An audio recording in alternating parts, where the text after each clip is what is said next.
welcome back to Arm Yourself with Knowledge, your briefing on things going on in the world and the ever changing landscape. I wanted to talk about this extreme heat, which has scorched the southern tier of the U.S. for weeks, is ballooning to the northeast and covering more area than it has all summer. The heat is gripping the nation as President Biden announced new measures to address the dangerously hot temperatures on Thursday, including initiatives to protect outdoor workers who are particularly vulnerable. More than half of the U.S. population is under excessive heat warnings or heat advisories into the weekend, stretching from beaches of Southern California to Maine's south coast. A large percentage of 170 million people under these heat alerts are concentrated from the central states to the I 95 corridor in the Northeast, which is bracing for its hottest weather of the summer so far. On Thursday, some of the most brutal heat is focused in the central states. St. Louis is under excessive heat warning with highs in the low 100s and heat indexes over 110 degrees expected. Minneapolis, Minnesota, also under a warning, is forecast to reach the upper 90s Thursday with heat indexes 10 degrees higher. And so there is a link to where the heat will pose the biggest threat. So I will post that link in the comments. Some of the hottest weather is shifting into the Northeast.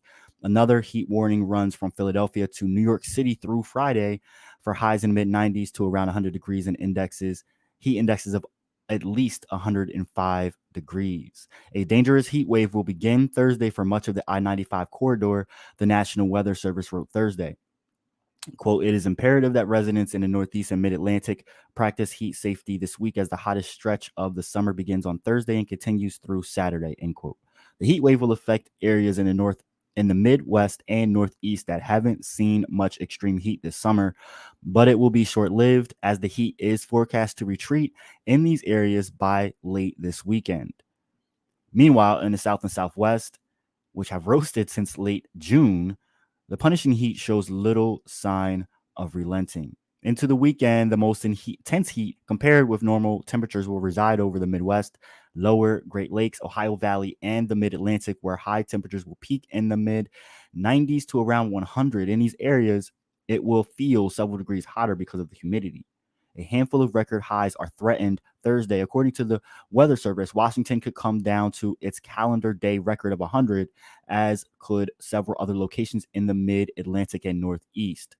The most widespread heat in the Northeast is anticipated on Friday. Highs in the mid-90s to around 100 degrees are forecast from Washington to New York. Locations in and around Philadelphia, Trenton, New Jersey, Atlantic City, and Scranton, PA could approach records. And this is the Northeast corridor. You can see all the excessive heat here in Maine, New Hampshire, Vermont, New York, and seemingly going right along Appalachia and then along the coast. So make sure that you are staying cool.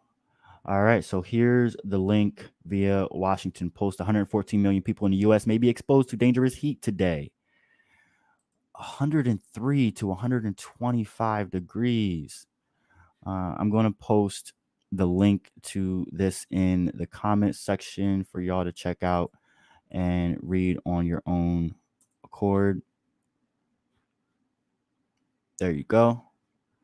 And while you're at it, give us a chance and subscribe to our page, Arm Yourself with Knowledge, via Facebook. And here's another one. Tens of millions of Americans were under heat notices Thursday, and major metropolitan areas were set to hit temperatures not seen in years as the crushing heat felt in the West and South began to engulf parts of the Midwest and Northeast. A dangerous heat wave will settle over cities including D.C., Philly, and Boston from Thursday through at least Saturday. Temperatures could creep up toward triple digits, and the oppressive humidity will make it feel more like 105 degrees, with nighttime lows being 10 to 15 degrees hotter than usual. The situation was bleak in Phoenix, where the Maricopa County Medical Examiner's Office was over capacity Thursday amid a growing number of heat-related deaths, forcing officials to bring in coolers for the first time since the early pandemic wave. The widespread coverage of intense heat this week from Phoenix to Houston Cities such as Chicago and the East Coast make it the most widespread heat this summer, according to AccuWeather chief meteorologist Jonathan Porter. This week seems to be the most probably. This week to us seems to be probably the hottest week of the summer if you spatially average that across the country. Mm.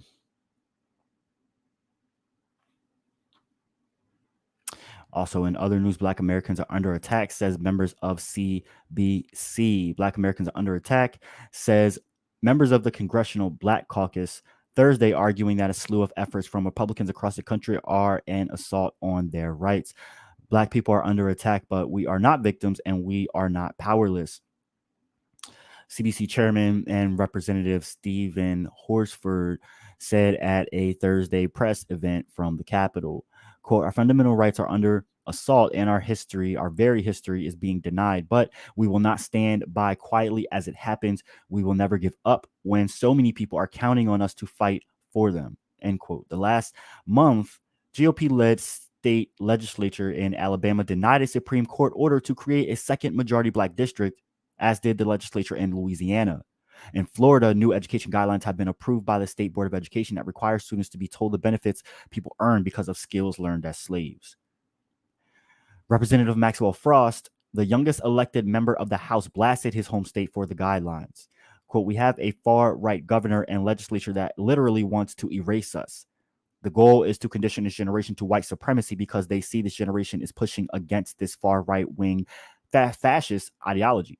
We want our freedoms. We want our people to be safe. And seeing that as an existential threat to the Republican Party, they aim to change the way a generation thinks by changing what we teach them. But little do they know, not only will it not work, it'll piss us off more and move young people to go and organize, end quote. Beyond the steps taken by various state governments, Black members of Congress have also been outraged in recent weeks by statements from GOP colleagues at the Capitol. A representative from Arizona referred to Black people as colored people on the House floor during a recent debate just days after another senator from Alabama defended his statement that white nationalists are not racist. Horsford said he doesn't expect much from Republican leaders at this point, but Representative Troy Carter, a Democrat from Louisiana, said it's time for the party's leaders to take a stand. Quote, when you hear something as egregious and so patently wrong, you would expect Republicans, Democrats, and others to stand up and denounce such lunacy, but their silence is deafening. As members of the Congressional Black Caucus, we will not condone the erasing of history. African Americans in slavery today, Holocaust, and our friends in the Jewish community tomorrow. When will it stop?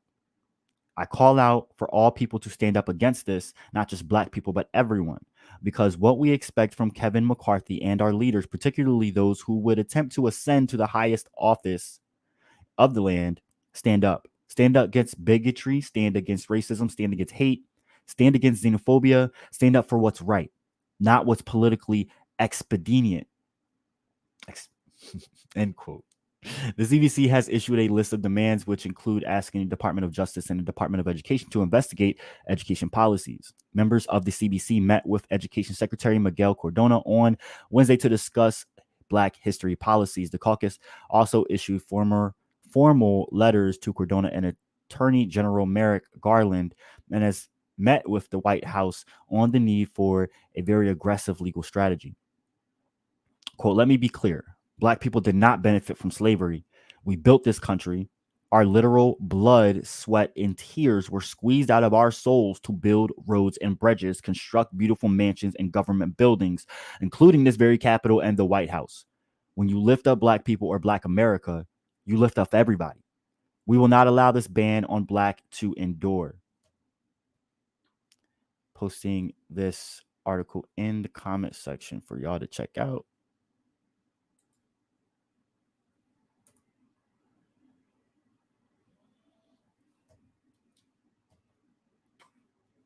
There you go. All right. Next article. This is like a testimonial, so to speak, and I really urge people to check this article out if you believe in freedom for Palestinians like I do. And also, uh, Corey Bush had something to say, I guess, against Representative Steve Scalise, a Republican from Louisiana.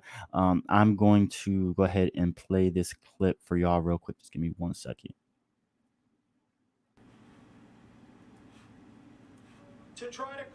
We invite all to come to work like we have come to work, to try to come to an agreement, not just to vote no, but to come to an agreement to solve these problems, to pass these bills.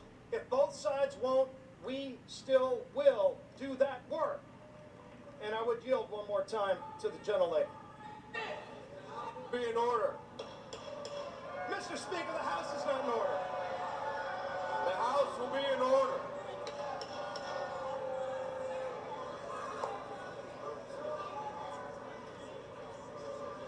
The House will be in order.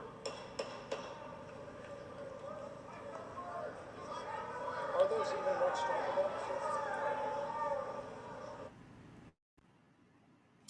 All right. I'll post that in the comments section for y'all.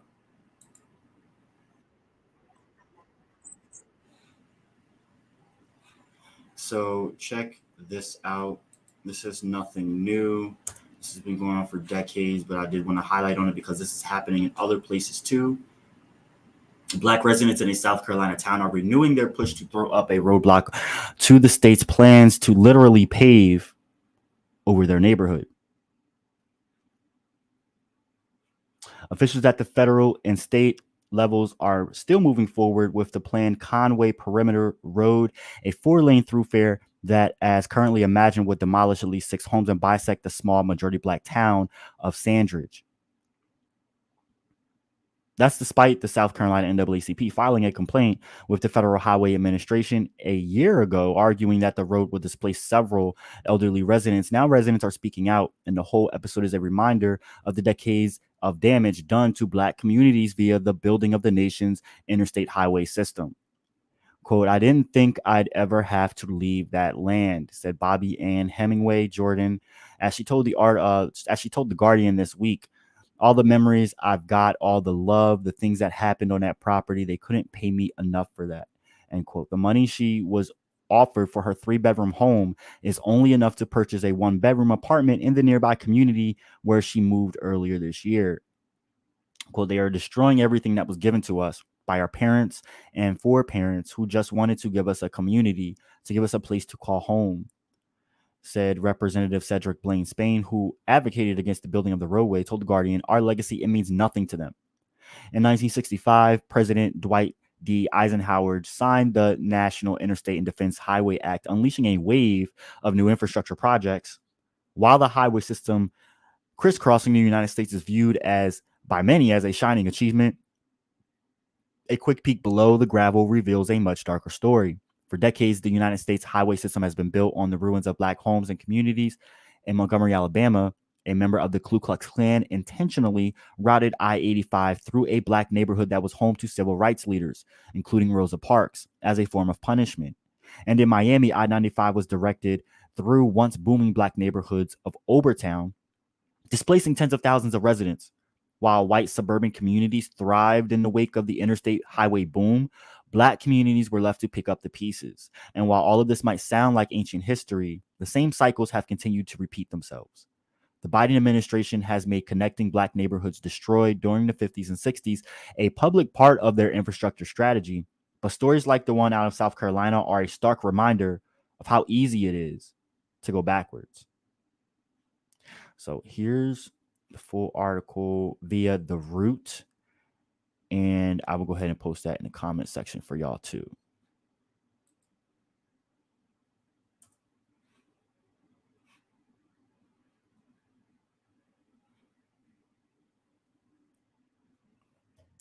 All right, now that is all I have for y'all today. Welcome and thank you for tuning in. Really appreciate y'all. If you need to contact us or you have any stories you'd like to send us, you can hit us up at any of the information scrolling on at the bottom of the screen.